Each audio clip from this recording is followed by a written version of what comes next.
Hello, it's another entry from the dog, and those of you new to these offerings, I'm a run-of-the-mill dog, just a mutt dog who was given the power of speech, and I have a small little recording studio / laundry area in our chambers. Me and the man, my owner, the man, who we have our own little chambers that they built for us. They built it for the man when he was a boy, and he's lived here his whole life in the manor house. And so I sneak in here and I record sometimes because I have social anxiety and I can't really speak to other people. The only person I can speak with is the man.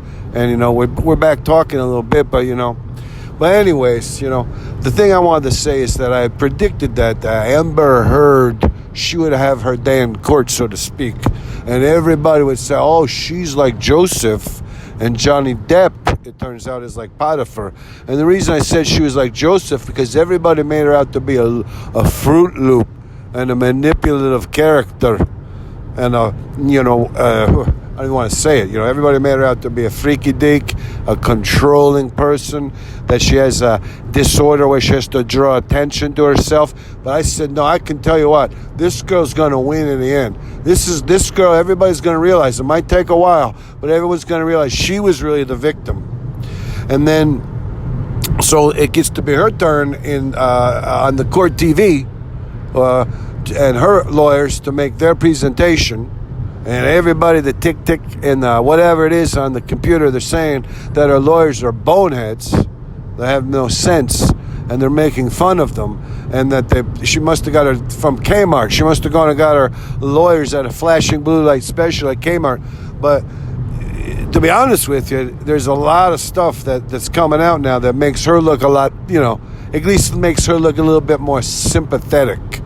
But, like the one story was like Johnny's running around all naked and he's acting like a freak and he's so soused up he doesn't know what he's doing, and he's taking the husk off a coconut and he's rubbing it on himself in some kind of demented manner, and you're like, wow, whatever. And Johnny's running around, he's getting he's playing with reeds off of musical instruments, used reeds. He's putting a used reed from a clarinet or a flute under his tongue. Something, he's like picking up Amber Heard said there was a story that they were in an airport waiting to fly to Australia or someplace, and he picked up a jelly bean off underneath the urinal in a public bathroom and ate it. And I said, my God, this girl, so how could she put up with this bull crap? This boy must be a maniac. So there's 10 stories. I can't remember all the stories. There were wackadoo stories about him doing all kinds of crazy stuff. But the worst story she told was when she said from the booth there where you speak to the court, where she gives her testimonial, she called it the spiderweb douche. And her lawyers, they start flipping through the pages, and like, the spiderweb douche, I don't see nothing about a spiderweb douche. And she said this, and this is what happened.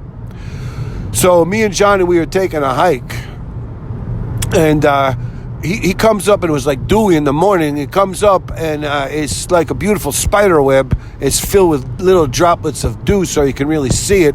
And he's going off and saying, "Oh, it's so complex. The spider webs are so intricate. I can't believe they could do this geometrical form." And all of a sudden, he kind of like staggers. He falls forward like a step, and he bumps into the spider web, and the spider kind of drops down from nowhere. I don't even know where the spider was. It might have been in the spider hole penthouse, or the spider hole, the part of the web that you don't see the spider. The spider kind of tumbled, and it got caught up in its own web. And Johnny, he starts laughing, and he says, "Look at the spider. It's douched in its own web." And I said, "Oh, my God, that's right when I knew this boy was a nut." And I said, maybe he needs to get some more pills, or maybe he needs to get off the pills. But, he thought it was so fun. He started laughing. He goes, "Oh, Amber." And he called me a dude. He goes, "Dude, look at the spider seduced itself in its own web."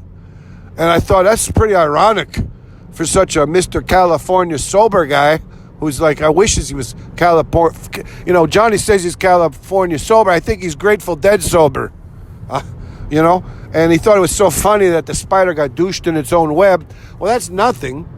you know. And as a dog, I remember thinking that Amber, she's really getting excited about all of her testimonial against Johnny, because now it's her turn and she's going to be elevated in the public eye, and maybe everybody won't think she's such a crazy person.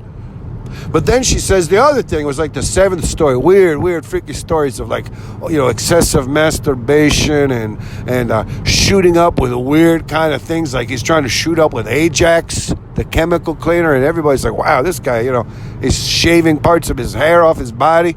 But like the seventh story was Johnny, and this one really hit home for me, because me and the man, we live so close to the golf course, and the man takes me running and chasing squirrels and rabbits out on the golf course. I really enjoy it. But this one hit home because then Amber, she says from the testimonial box there on Court TV, she says, so the next thing, this next horrible story about Johnny, we were golfing. He takes me golfing. I don't even want to golf, and I think it's just a chance for Johnny to see how blasted drunk he can get, you know, over a 4-hour period. It takes about 4 hours to play golf. I think he hits like 6 shots. It's like he has his own personal bar there in the cart with him. He's got one of those fancy golf carts with a personal bar, and he stays blotto. He doesn't even know what's going on. Sometimes he's golfing backwards. Sometimes he's swinging left-handed with the wrong club upside down. He's hitting it with the shaft. He's trying to, like, play pool, and he's going backwards. And they got to say, Johnny, turn around. You got to go towards the green. You're going towards the tee. Johnny, get going towards the green. The guys behind us, they're all pissed off. But anyways, we get up on the green, and there's this half a wiggly worm. It's like a half a wiggly worm. And Johnny says, oh, my God, I can't believe a bird like some kind of starling or a grackle came down and poked this worm in half, ate half the worm. And just as it was about to eat the other half, it flew away, and it left this wiggly half of a half-eaten worm here. And the worm, it was wiggling. It's kind of, it left a little greasy, sticky kind of trail. And Johnny says, you know, can't leave this worm, you know, bake in the sun. You know, once the sun gets really baking hot, the worm will turn to a little crispy, you know, like a Cheeto. And so he picks the worm up and he throws it.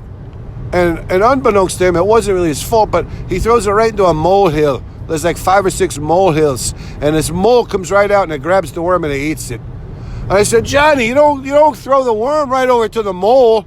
If you're trying to save a worm off a green on a golf course, a half-eaten worm, you don't go throw it to you don't throw it into the molehill where the moles are. The moles are eating the worms, Johnny. And Johnny says, bullshit. Johnny got all mad because he felt like he was trying to save the worm, and it wasn't really his fault. You know, I saw the wormhole, so I thought, geez, Johnny, you can't see that. It looks like a volcano over here. The worm, the mole mound, you know, and all the little mole trails where the moles were digging around, tunneling, looking for worms under the surface. And he kind of staggered over towards the hole, and he kind of tripped on the hole a little bit. He scuffed it. He oblonged the hole, so, you know, it kind of ruined the hole for everybody else, the hole in the ground where the cup is. And he kind of threw the flag like a javelin over towards where the molehills were. And I thought, geez, Johnny, you know, I mean, come on over here.